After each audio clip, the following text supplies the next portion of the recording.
Hello friends, this is a 7th chapter of Sanskrit for English medium. The chapter name is Subhashit Kusumanina.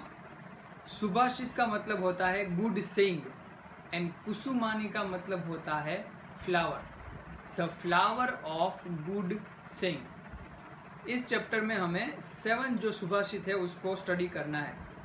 ये chapter है वो board की exam में अर्थ विस्तार में कि जो एक्सपांड करने में आपको पूछा जाता है उसमें भी इम्पोर्टेंट है, और कंप्लीट द श्लोक में भी इम्पोर्टेंट है, और क्वेश्चन आंसर संस्कृत के और इंग्लिश के काफ़ी इम्पोर्टेंट है। तो ये जो पूरा चैप्टर है उसको हमने 3 पार्ट में डिवाइड किया है, जिसमें फर्स्ट पार्ट में हम इंट्रोडक्शन और फर्स्ट, सेकेंड और थर्ड श्लोक है उसको लर्न करेंगे। बाद में सेकेंड पार्ट में 4 to 7 श्लोक को लर्न करेंगे, और लास्ट पार्ट है उसमें हम एक्सरसाइज सोल्व करेंगे।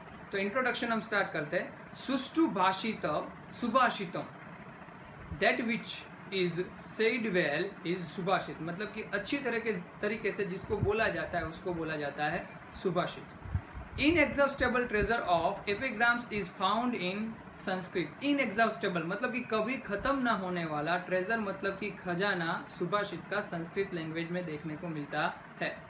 The literate believe that पृथिव्या त्रीणि रत्नानि जलम अनम सुभाषितम। लिटरेट के जो भी नॉलेजेबल पर्सन है वो ऐसा एक्सप्लेन करते हैं कि पृथिव्या त्रीणि रत्नानि मतलब कि अर्थ में 3 टाइप ऑफ जेम्स है, जिसमें जलम का मतलब होता है वाटर, अन्नम मतलब कि फूड और ग्रेन, और सुभाषितम मतलब Subhashitam. As water and food are inevitable for mankind, so the epigram also inevitable मतलब compulsory, कि जैसे हमें लिविंग रहने के लिए, जिंदा रहने के लिए फूड और वाटर की रिक्वायरमेंट होती है, इस तरह से सुभाषित भी हमारे लिए काफ़ी इम्पोर्टेंट है।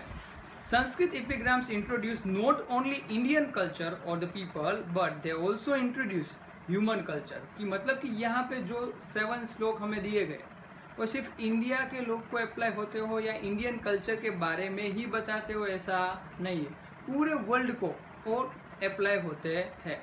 Hence they guide every human life beyond the place and time, कि प्लेस मतलब कि कोई भी कंट्री में ये अप्लाई होता है, एंड टाइम मतलब कि आज से 15 साल पहले भी ये प्रॉपर था और फ्यूचर में भी ये प्रॉपर ही रहेगा।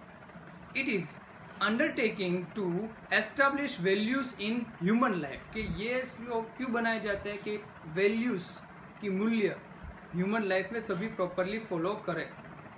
Like a friend this एपिग्राम्स help the character building of the person, जैसे कि अच्छा फ्रेंड हमारा अच्छा कैरेक्टर बिल्ड करने की कोशिश करता है, इस तरह से ये वर्सेस भी हमारा अच्छा कैरेक्टर हो ऐसे वर्क करता है।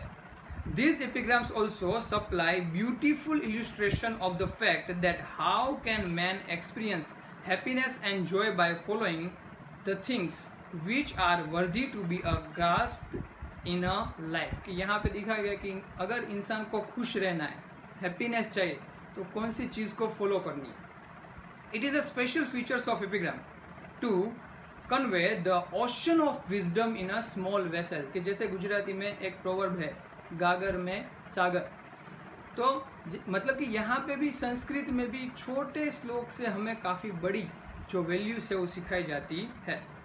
7 epigrams are the prescribed here which beautifully describe the values of the good people's world, कि यहाँ पे 7 एपिग्राम्स हमें पढ़ने, जिसमें फर्स्ट में है values of the good people's world, second usefulness of the tree, third acquisitions of the virtue with efforts, fourth loss caused by the unstable minded person, means of examining man, worth of following virtue of the great person, and the nature of resolute person and presented here, मतलब कि पूरे ideal person के कौन सी values होती है वो 7 श्लोक में हमें पढ़ाया गया है।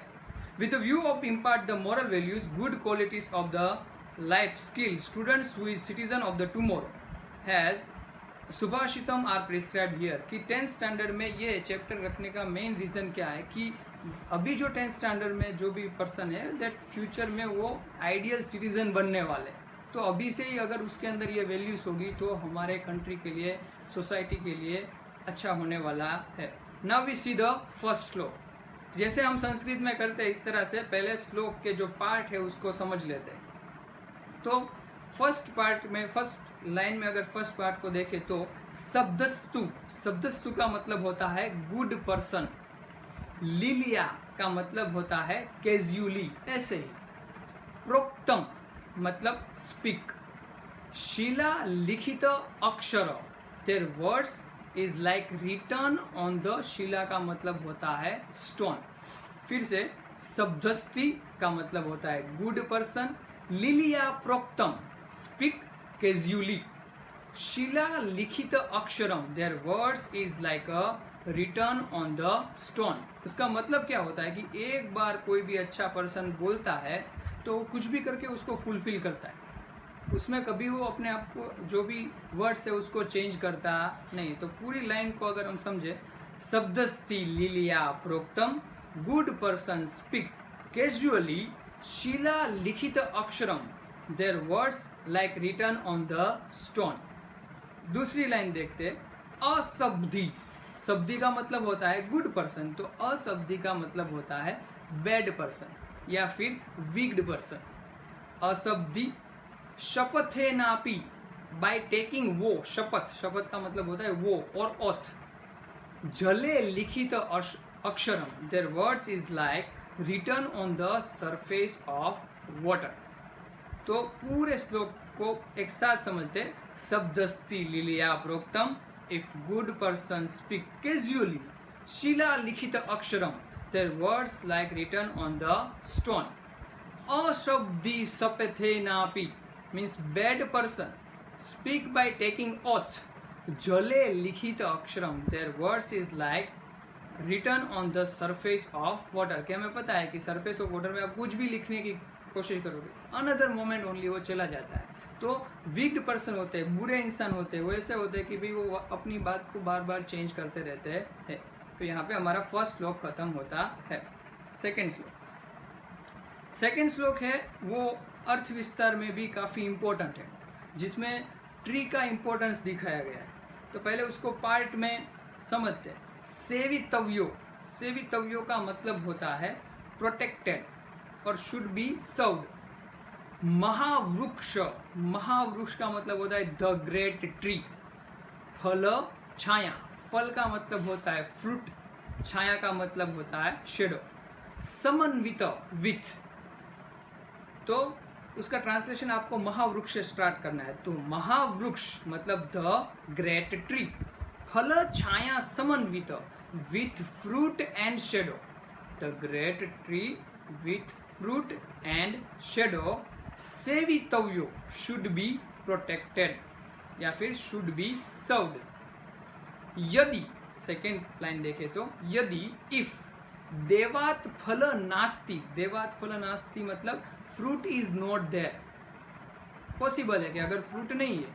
छाया केन निवार्यते, छाया मतलब शेडो, केन मतलब हु, निवार्यते मतलब स्टॉप। तो यहाँ पे ट्री का इंपॉर्टेंस दिया गया है। तो अब आपको अर्थ विस्तार हम थर्ड पार्ट में देखेंगे कि अर्थ विस्तार में आपको कैसे एक्सप्लेन करना है। तो यहाँ पे आपको ट्री का इंपॉर्टेंस समझाया गया है कि अगर ट्री में फ्रूट नहीं है तो एटलीस्ट वो हमें धूप होगी तब शेडो तो देता ही है। तो पूरे श्लोक को हम रिवाइज करते हैं। फर्स्ट लाइन देखते हैं, महावृक्ष फल छाया समन्वित, the great tree with fruit and shadow, सेवितव्य शुड बी प्रोटेक्टेड।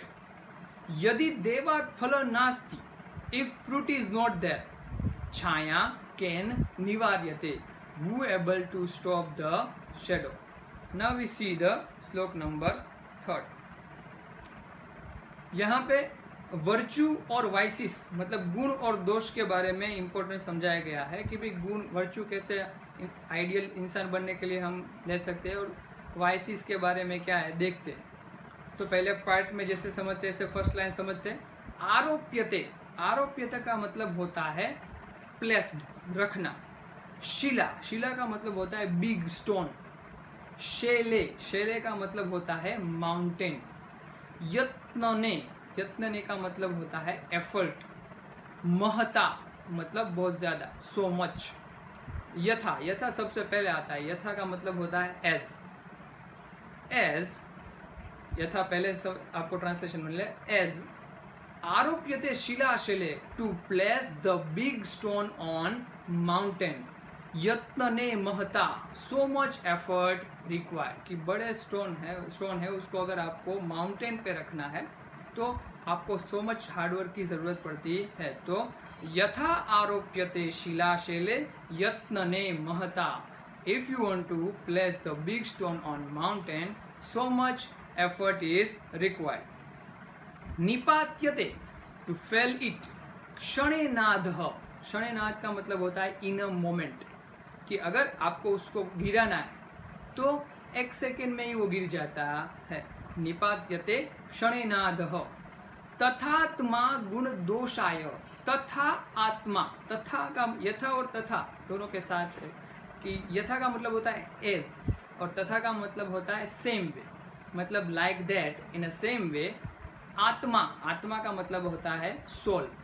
गुण दोषाय, गुण मतलब वर्चू और दोषा का मतलब होता है vices. In the same way in soul about virtue and vices. Second line को फिर से समझते हैं। निपत्यते क्षणेनादः to fell it in a moment, तथात्मना like that in a soul, about गुण दोषाय, अबाउट वर्चू और वाइसिस। मतलब उसका मतलब क्या है कि अगर आपको कोई भी अच्छी कैरेक्टरिस्टिक वैल्यू अपनानी है तो बहुत देर लगती है। कि फॉर एग्जांपल आपको अर्ली मॉर्निंग उठने की हैबिट बनानी है तो उसमें काफ़ी टाइम लगेगा। लेकिन अगर कोई बुरा सीखना है, मतलब कि आपको लेट उठना सीखना है, तो उसमें बहुत टाइम लगता नहीं।